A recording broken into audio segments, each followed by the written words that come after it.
पूर्वी खबर। पश्चिम बंगाल में जब से SIR प्रक्रिया लागू हुई है तब से कोई न कोई विवाद खड़ा हो रहा है।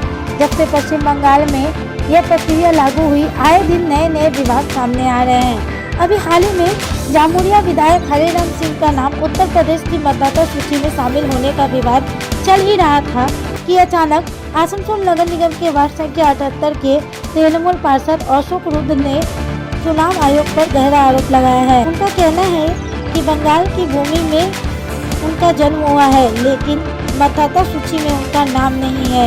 ऐसे कई लाखों लोग हैं जिनकी पीढ़ी दर पीढ़ी बंगाल में रहती आई है, फिर भी उनका नाम मतदाता सूची में नहीं है। तृणमूल पार्षद अशोक रुद्र ने यह दावा किया है कि इसके पीछे किसी की साजिश है। उन्होंने बताया कि उनके पिता स्वर्गीय चंडीदास रुद्र आद्रा रेलवे स्टेशन में शामिल थे। उनके पास पिता के वैध कागजात मौजूद है। साथ ही उन्होंने कहा कि उनके दादा भागलपुर के रेलवे स्टेशन में काम करते थे, लेकिन स्वतंत्रता संग्राम में शामिल होने के कारण ब्रिटिश सरकार ने उन्हें बर्खास्त कर दिया। वे 1996 से अपने मताधिकार का प्रयोग करते आ रहे हैं, लेकिन मतदाता सूची से जानबूझकर उनके माता पिता के नाम को अलग किया गया है। आइए जानते हैं पूरी जानकारी। पूर्ण भारतवर्षेर এই ভূমিতে, এই পশ্চিমবঙ্গের এই পূর্ণ ভূমিতে কিন্তু অত্যন্ত দুঃখের সাথে জানাচ্ছি এবং ভারতবর্ষের নির্বাচন কমিশন এবং ভারত সরকারের কাছে আমার প্রশ্ন যে আমি আমার জন্ম এই বানপুর রেল কোয়ার্টারে 1996 সাল থেকে প্রত্যেকটা নির্বাচনে আমি ভোট দিচ্ছি। আমার বাবা, আমাদের আদি বাড়ি হচ্ছে হুগলি জেলায়।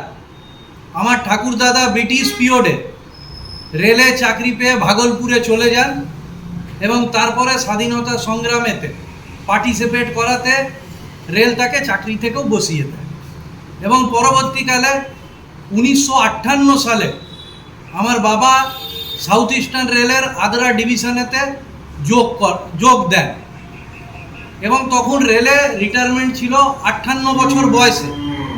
আমার বাবা 1996 সালে রিটায়ার করেন এবং আমার মা এই পাশের জেলা পুরুলিয়ার জন্মেছেন। কিন্তু আমি দেখতে পাচ্ছি, আমি নই, আমার সাথে আরও বেশ কয়েকজন কালকে এসেছিলেন, আমি, আমার বাবা, আমার মা, এই তিনজনের কারুরই 2002-এ যে ভোটার লিস্ট পাবলিশ করেছে ভারতের নির্বাচন কমিশন, সেখানে আমাদের কোনো নাম নেই। এবং আমরা জানতে চাই, একটা যেই দেশে জন্মগ্রহণ করেছে তার নাম নেই, যার পরিবারের মানুষ স্বাধীনতা সংগ্রামে অংশগ্রহণ করে রেলের চাকরি থেকে যাকে বসিয়ে দিয়েছিল সেই পরিবারের মানুষজনদের নাম নেই, কিন্তু ব্রাজিলের একজন মডেল এসে হরিয়ানা বিধানসভার নির্বাচনে 23 জায়গায় ভোট দিয়ে চলে যাচ্ছে। তাহলে এটা কি কারণে? সব বৈধ ডকুমেন্টস আছে, আমরা তুলে দেব, কিন্তু গড়ে দেখছি একটা ভালো পার্সেন্টেজ যারা 2002-এর আগে ভোটে নির্বাচনে ভোট দান করেছেন তাদের নাম বাদ দিয়ে দেওয়া হয়েছে।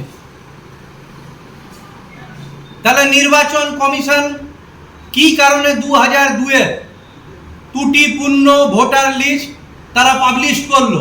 আমরা শুনেছিলাম 2003-এরও একটা ভোটার লিস্ট পাবলিশ করা হবে, সেটা এখনো অবধি পাইনি। এখান থেকে আগে এখানে ভোট দিতাম, পরবর্তীকালে 95 নম্বর ওয়ার্ড নবকণ্ঠীর গোয়ালাপাড়া প্রাথমিক স্কুল বিদ্যালয়ে যাই, সেখানকার ভোটার লিস্টেও আমার পরিবারের, আমার মায়ের বাবা তো মারা গেছেন 2013 সালে, কারুর নাম নেই। তাহলে কিসের উদ্দেশ্যে করা হচ্ছে? এই মানুষগুলো টেনশনে কেউ আত্মহত্যা করছেন, কারুর হার্ট অ্যাটাক হচ্ছে। আমার 81 বছরের বৃদ্ধা মা, তিনি টেনশনে পড়ে আছেন। তাকে আপনারা মনিটাইজেশন করলেন, 97.5% কালো টাকাকে তুলে আনতে পারলেন না। আপনারা আধার কার্ড বানালেন, এখন বলছেন আধার কার্ডের কোনো বৈধতা নেই। তাহলে ভারতবর্ষের মাটিতে যে জন্মেছে, শুধু আমি নই, আবার দায়িত্ব নিয়ে বলছি, কয়েকদিনের মধ্যে বানপুর টাউনে অনেকে আছেন যাদের এখানে জন্ম বৈধ কাগজপত্র থাকা সত্ত্বেও 2002 এর ভোটার লিস্টে তাদের নাম নেই, তাহলে একটা ছোট শহরের যদি এই অবস্থা হয়, তাহলে পুরো পশ্চিমবঙ্গে লক্ষ লক্ষ ভোটারকে কিন্তু এইভাবে ষড়যন্ত্র করে 2002 এর ভোটার লিস্টে তাদের নামটাকে কিন্তু বাদ দেওয়া হয়েছে। এবং এর আমরা প্রতিবাদ জানাই।